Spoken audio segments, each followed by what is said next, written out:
Karoline walked onto the set like she owned the frame, center stage, spotlight, ready, rehearsed in dominance.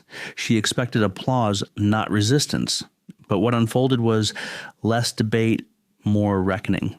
The usual rules didn't apply. The room's energy shifted almost instantly.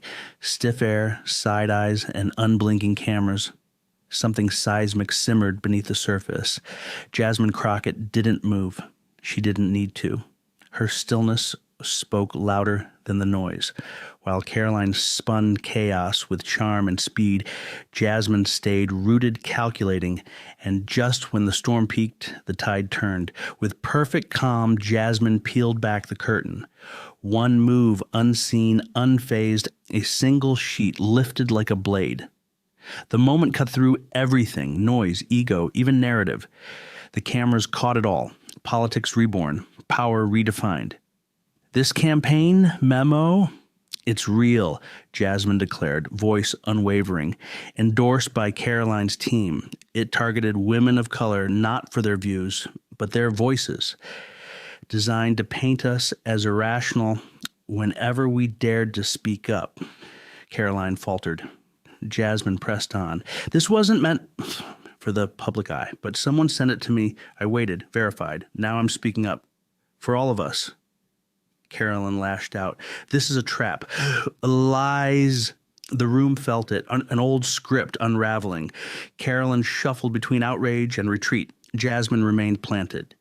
This is your reality check. If it rattles you, reflect on why it was written. That moment trended, but Jasmine's strength came from somewhere deeper. 5 days prior, she sat in a small Iowa cafe with Shelby Barnes, the friend who knew her before the headlines. They talked legacy, purpose, and from that quiet corner, Jasmine drew the courage to shatter the stage.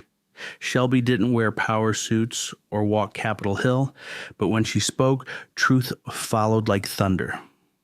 In that tiny corner cafe, over coffee that tasted like burnt apologies, she leaned in and whispered what Jasmine already feared. This isn't politics, Jazz. It's bait, and you're the headline they want. Jasmine stared at the steam rising from her mug. She wants me to break, she said softly, but I won't.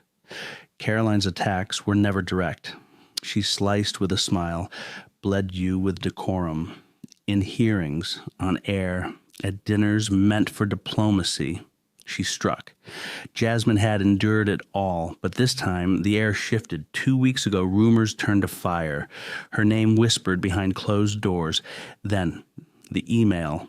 No words, no name, just the file. She held it for a day, then sent it to a journalist with more skeletons in his inbox than the Smithsonian. 3 days later, he wrote back, "It's real. And it's ugly." The document read like a playbook from a darker era. Not a campaign, a character assassination. Frame them emotional, frame them cold, just make them wrong. Jasmine read the words like a prophecy, not just about her, about every woman who dared raise her voice. She folded the paper, not to destroy, to expose, because silence was no longer strength. It was complicity. Jasmine held on to that file like a secret weapon, not passed, not leaked, just loaded and locked. She wasn't about to run a play too early. Sunday night, she made the call. If Karoline wanted a TV showdown, she'd get one, but not with drama, with data, with truth. She'd let the facts do the talking and trust they'd shout louder than any spin. Monday morning, game plan. Jasmine stepped in, cool as ever. "I'll take the panel. Trust me." That's all she said. Her team nodded. They didn't have the playbook, but they knew she had a plan. Online, the promos dropped like pre-fight hype. This Thursday, the MAGA Flame versus the Blue Steel Spear. Karoline came in hot. Jasmine, cooler than ice. Thursday morning in Arizona, game day, studio set, air crisp. Jasmine arrived early as usual, not to powder her nose, but to survey the field. The green room, her locker room. She checked the lights, greeted the crew like old teammates, and reviewed the memo one last time. The Navy folder was the MVP, never left her side. Enter Karoline, loud, flashy, talking trash with every step. She had the media coach, the coffee, the backup blazer. She made noise, but Jasmine made silence feel like thunder. A young assistant whispered, "She always this quiet?" Jasmine didn't even blink. Just flipped to the next page. Countdown hit 10. Showtime. Jasmine moved through the hallway with purpose, her every step deliberate. She called the floor manager over, her voice calm but firm. "I have a document I'd like to give the host," she said quietly. "It's not an attack, just information for clarity." The manager raised an eyebrow, eyeing her carefully. "As long as it doesn't derail the show," he replied. "It won't," Jasmine answered smoothly. "It will only clarify. No need for second-guessing." Jasmine already knew what she was walking into, a set designed for drama, all gloss and glitter. Karoline was seated, fixing her hair in the mirror. "Oh, notes this time?" she said loudly, letting her voice carry. Jasmine didn't react. "I always bring notes," she said, her tone steady. "Just never needed them until now." The technician's eyes flickered. A few exchanged glances. Karoline's smile turned tight, but the tension was palpable. The floor manager ran through the show's rundown. Jasmine nodded, but her focus was elsewhere. She wasn't playing by their rules. The live light switched on. The moderator's voice, smooth and rehearsed, filled the air. "Tonight, we have Congresswoman Jasmine Crockett of Texas and former White House Deputy Press Secretary Karoline Leavitt." The cameras flashed. Both women smiled, but Jasmine's gaze never wavered. Karoline nodded, but Jasmine held steady. Beneath the polished surface, something was shifting. The questions came: the border, the budget, education. Karoline answered quickly, efficiently, without pause. Jasmine didn't rush. She was waiting. The real game hadn't started yet. Karoline positioned herself as the voice of order in chaos, all carefully crafted sound bites and polished family values. Jasmine let her lead. Then the moderator asked, "Congresswoman Crockett, how can we rebuild dialogue when it so often turns into personal attacks?" Jasmine took her time. Her pen tapped lightly on her folder before she answered, voice calm. "I think the better question," she said, "is who gains from these attacks, and how are they being orchestrated?" Karoline raised an eyebrow. "Is that supposed to mean something?" Jasmine met her gaze, unwavering. "You know exactly what it means." She opened her folder slowly, pulling out the paper and handing it to the moderator. "This is real," she said. "An internal memo from Ms. Leavitt's team. A media strategy not about policy, but about character assassination of women of color in Congress. It's not about debate. It's about triggering reactions, labeling us irrational, out of control." Karoline's initial shock was too quick to hide. She smirked. "Absurd. Fabricated." Jasmine wasn't moved. "You can read it for yourself. The dates, the names. It's signed by 2 senior media advisors. My name and 2 others are directly referenced as reactive, emotionally unstable." The moderator scanned the paper, confusion growing. Jasmine's voice remained calm and firm. "I'm not here for a performance. I'm here to ask why this kind of tactic is acceptable in politics. Why do we label women as emotional instead of asking why we're pushed to react this way?" Karoline leaned in, her voice sharp. "This is exactly what people like you do.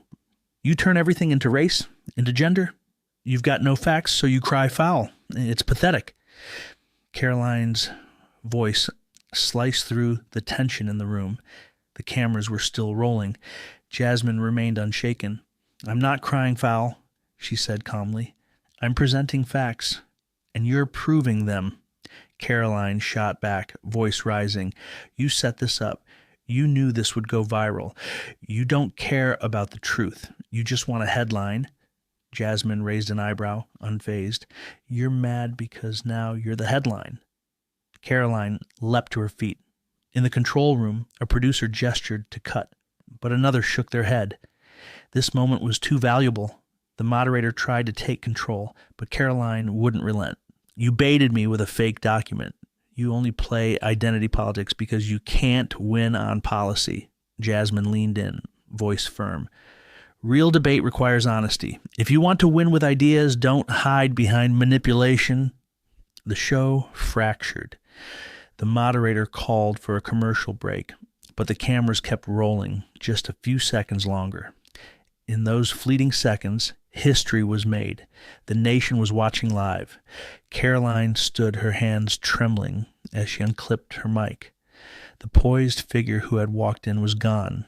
When asked, she said, "I couldn't stay quiet anymore." Day after day, I watched them talk about Representative Crockett, Representative Bowman, even Luna, like they were PR problems to manage, not people. Jasmine's office issued no press release, no blast to the media, just a private note. Thank you for the courage we're all taught to suppress. Jasmine went live from her home that night. No crew, no fancy script, just a simple white t-shirt and a slightly crooked webcam. A question flashed across the screen. Why didn't you just destroy her? You could have crushed her. Jasmine took a sip of water and locked eyes with the camera. I don't need to destroy anyone. Truth doesn't need makeup. It doesn't need effects, she said. It just needs room to breathe. Another comment came through. What do you hope happens next? Jasmine paused, then answered, I hope people stop calling women too sensitive or irrational just because they don't act the way you want. I hope campaigns stop hiring firms that weaponize emotions against others. And I hope the next time a woman sits quietly while being disrespected, someone recognizes she's not weak, she's standing firm. The chat exploded with responses. This is leadership. No yelling, just strength. Jasmine didn't need to destroy anyone. She reflected the system. That moment might have been the wake-up call America needed. The studio silence was broken by an unexpected truth. One tweet nailed it. She's not sorry for what she did. She's sorry she got caught. Media outlets jumped on the contrast between Karoline's rehearsed apology and Jasmine's quiet, calculated move. Then, just when the story seemed to settle, something new emerged. A local news station in Toledo aired an exclusive interview with Dana Haskins, the whistleblower who leaked the damning memo. Sitting in a modest studio, Dana's hands shook, but her voice was firm. I thought media strategy was about defining a candidate's message, she began. But after a while, I realized it was about manipulation. Dana's revelation was a gut punch. We weren't just strategizing against opponents. We were trained to provoke, then label them unstable. She leaned in, staring directly into the camera. I didn't leak that memo to get attention. I leaked it so someone stronger than me could show the world. This isn't personal misdeed. This is a systemic strategy. The interview ignited an explosive ripple. A former Florida comm staffer revealed anonymously, we used terms like emotionally rehearsed, camera-ready rage, and minority meltdown pattern. These weren't accidents. They were tactics. Next, a former Ohio campaign director dropped a bombshell. There was a whole training module about framing reactions from women of color. The goal was to make them lose no matter what. Then the past collided with the present. A 4-year-old clip surfaced showing Karoline dismissing a black congresswoman's remarks on racial violence, smirking as she said, "You're being overly sensitive." It was a line that no one cared about back then, but now it was a meme. Karoline hadn't changed. Society had, and the real question was the system rigged from the start? Sheila Moore, a former senior strategist for a major 2020 presidential campaign, dropped a bombshell. In a statement she published, Moore, who had written countless media prep guides, confirmed a chilling truth. Labeling emotion, it's a tactic and it's calculated. She went on to explain that the targets of this strategy were often women of color, immigrant women, and LGBTQ plus candidates. We never called them wrong minorities, Moore stated.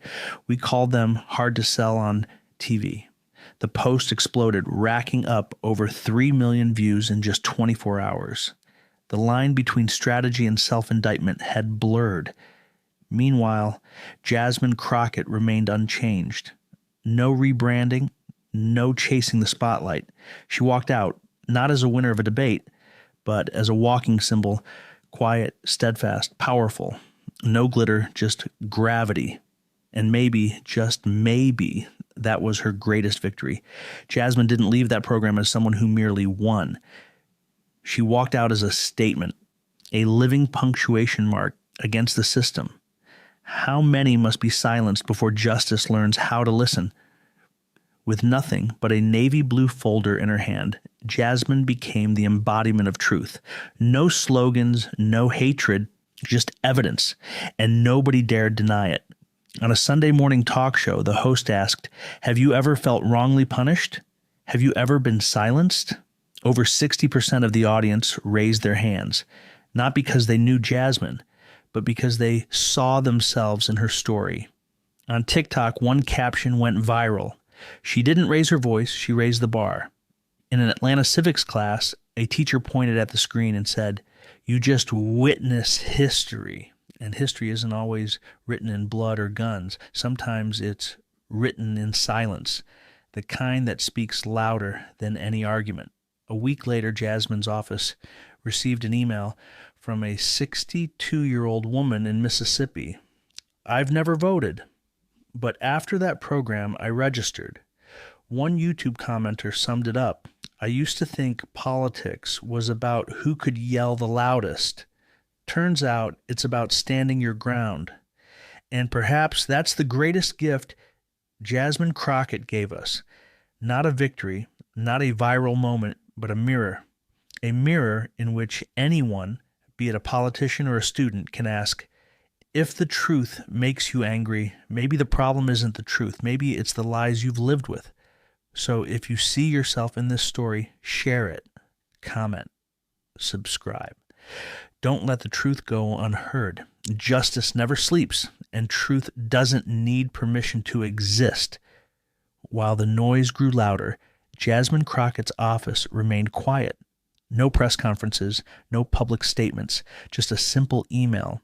"We don't need to speak. They're speaking for us." By Thursday, the narrative had hit its crescendo. 3 major networks aired in-depth specials about emotional manipulation in politics, how to frame a woman's firm stance as arrogance, how to turn a simple rebuttal into chaos, how to make strength look like a performance. But the biggest shift, it didn't come from the media. It came from Congress.